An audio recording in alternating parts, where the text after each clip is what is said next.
اللہ تعالیٰ فرماتا ہے ان الدین عند اللہ الاسلام، میرے پاس ایک ہی دین پسند ہے، وہ ہے اسلام۔ اب دین کیا ہے؟ اسلام کیا ہے؟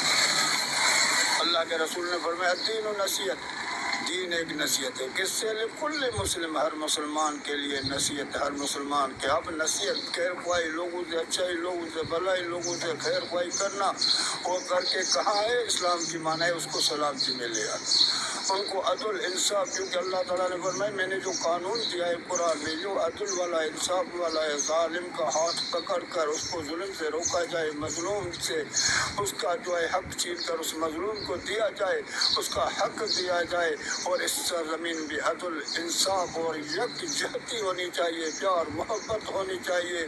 خبردار میرے سوا کوئی طاقت والا نہیں ہے، قوت والا نہیں ہے، قانون میرا ہونا چاہیے۔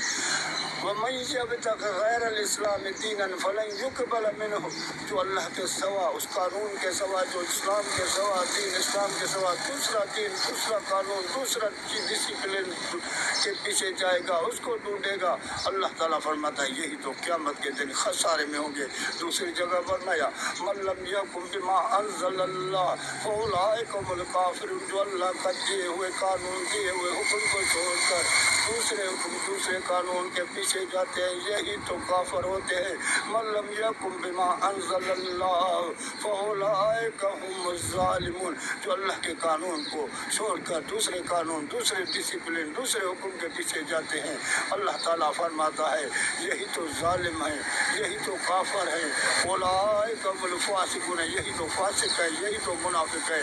قیامت کے دن یہ لوگ خسارے میں ہو جائیں گے، ان سے کچھ بھی قبول نہیں کیا جائے گا۔ تو اللہ کا پسندیدہ دین ایک ہے، وہ ہے عند اللہ دین اسلام، اللہ کے پاس جو پسند ہے، اللہ کی جو محبوب چیز ہے وہ ہے اسلام، جس میں عدل ہے، بھلائی ہے، اچھائی ہے، ہر مسلمان سے لکل مسلم۔